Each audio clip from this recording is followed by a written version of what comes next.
श्री राजश्यामला अष्टोत्तर शतनामावली।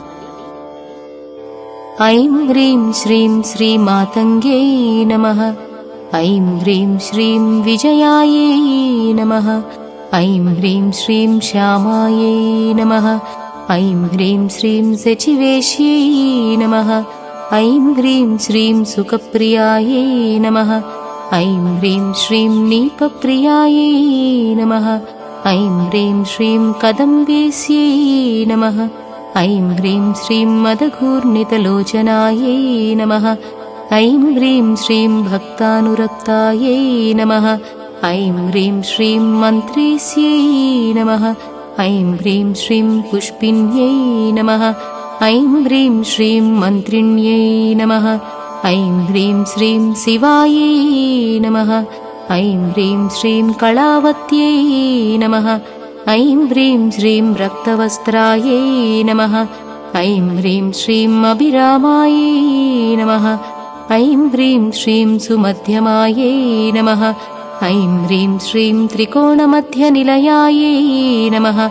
ऐं ह्रीं श्रीं चारुचन्द्रावतंसिन्यै नमः। ऐं ह्रीं श्रीं रहःपूज्यायै नमः। ऐं ह्रीं श्रीं रहःकेಳ್यै नमः।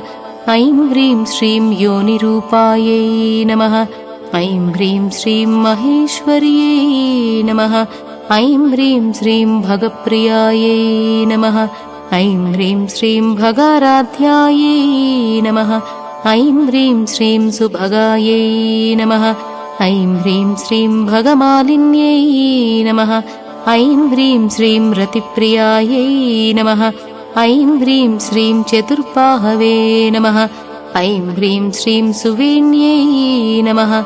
ऐं ह्रीं श्रीं चारुहासिन्यै नमः।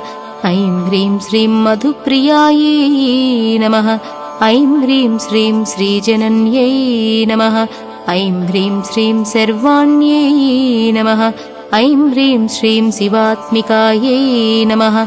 ऐं ह्रीं श्रीं राज्यलक्ष्मीप्रदायै नमः। ऐं ह्रीं श्रीं नित्यायै नमः। ऐं ह्रीं श्रीं नीपोद्याननिवासिन्यै नमः। ऐं ह्रीं श्रीं वीणावत्यै नमः। ऐं ह्रीं श्रीं कम्बुकण्ठ्यै नमः। ऐं ह्रीं श्रीं कामेस्यै नमः। ऐं ह्रीं श्रीं यज्ञरूपिण्यै नमः। ऐं ह्रीं श्रीं सङ्गीतरसिकायै नमः। ऐं ह्रीं श्रीं नादप्रियायै नमः।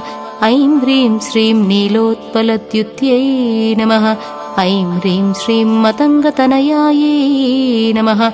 ऐं ह्रीं श्रीं लक्ष्म्यै नमः। ऐं ह्रीं श्रीं व्यापिन्यै नमः। ऐं ह्रीं श्रीं सर्वरञ्जिन्यै नमः। ऐं ह्रीं श्रीं दिव्यचन्दनदिग्धाङ्ग्यै नमः। ऐं ह्रीं श्रीं कस्तूरीतिलकायै नमः। ऐं ह्रीं श्रीं सुभ्रुवे नमः। ऐं ह्रीं श्रीं बिम्बोष्ट्यै नमः। ऐं ह्रीं श्रीं मदालसायै नमः। ऐं ह्रीं श्रीं विद्याराज्ञै नमः। ऐं ह्रीं श्रीं भगवत्यै नमः। ऐं ह्रीं श्रीं सुधापानानुमोदिन्यै नमः। ऐं ह्रीं श्रीं शङ्खताटङ्किन्यै नमः। ऐं ह्रीं श्रीं गुह्यायै नमः। ऐं ह्रीं श्रीं योषित्पुरुषमोहिन्यै नमः। ऐं ह्रीं श्रीं किङ्करीभूतगीर्वाण्यै नमः। ऐं ह्रीं श्रीं कौलिन्यै नमः। ऐं ह्रीं श्रीं अक्षररूपिण्यै नमः। ऐं ह्रीं श्रीं विद्युत्कपोलफलकायै नमः। ऐं ह्रीं श्रीं मुक्तारत्नविभूषितायै नमः। ऐं ह्रीं श्रीं सुनासिकायै नमः। ऐं ह्रीं श्रीं तनुमध्यमायै नमः। ऐं ह्रीं श्रीं श्रीविद्यायै नमः। ऐं ह्रीं श्रीं भुवनेश्वर्यै नमः। ऐं ह्रीं श्रीं पृथुस्तन्यै नमः। ऐं ह्रीं श्रीं ब्रह्मविद्यायै नमः। ऐं ह्रीं श्रीं सुधासागरवासिन्यै नमः। ऐं ह्रीं श्रीं गुह्यविद्यायै नमः। ऐं ह्रीं श्रीं मनवद्याङ्ग्यै नमः। ऐं ह्रीं श्रीं यन्त्रिण्यै नमः। ऐं ह्रीं श्रीं रतिलोलुपायै नमः। ऐं ह्रीं श्रीं त्रैलोक्यसुन्दर्यै नमः। ऐं ह्रीं श्रीं रम्यायै नमः। ऐं ह्रीं श्रीं स्त्रग्विण्यै नमः। ऐं ह्रीं श्रीं गीर्वाण्यै नमः। ऐं ह्रीं श्रीं आत्मैक्यसुमुखीभूतायै नमः। ऐं ह्रीं श्रीं जगदाह्लादकारिण्यै नमः।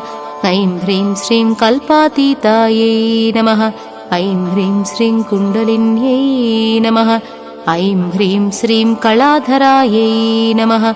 ऐं ह्रीं श्रीं मनस्विन्यै नमः। ऐं ह्रीं श्रीं अचिन्त्यानन्दविभावायै नमः। ऐं ह्रीं श्रीं रत्नसिंहासनेश्वर्यै नमः। ऐं ह्रीं श्रीं पद्मासनायै नमः। ऐं ह्रीं श्रीं कामकलायै नमः। ऐं ह्रीं श्रीं स्वयंभूकुसुमप्रियायै नमः। ऐं ह्रीं श्रीं कल्याण्यै नमः। ऐं ह्रीं श्रीं नित्यपुष्टायै नमः। ऐं ह्रीं श्रीं शाम्भव्यै नमः। ऐं ह्रीं श्रीं वरदायिन्यै नमः। ऐं ह्रीं श्रीं सर्वविद्याप्रदावाच्यै नमः। ऐं ह्रीं श्रीं गुह्योपनिषदुत्तमायै नमः। ऐं ह्रीं श्रीं रूपवस्यकर्त्यै नमः। ऐं ह्रीं श्रीं भोक्त्र्यै नमः। ऐं ह्रीं श्रीं जगत्प्रत्यक्षसाक्षिण्यै नमः। ऐं ह्रीं श्रीं ब्रह्मविष्णुशिवजनन्यै नमः। ऐं ह्रीं श्रीं सर्वसौभाग्यदायिन्यै नमः। ऐं ह्रीं श्रीं गुह्यादिगुह्यगोप्त्र्यै नमः। ऐं ह्रीं श्रीं नित्यक्लिन्नायै नमः। ऐं ह्रीं श्रीं अमृतोद्भवायै नमः। ऐं ह्रीं श्रीं कैवल्यदात्रे नमः। ऐं ह्रीं श्रीं सर्वसम्पत्प्रदायिन्यै नमः। ऐं ह्रीं श्रीं श्यामलाम्बिकायै नमः।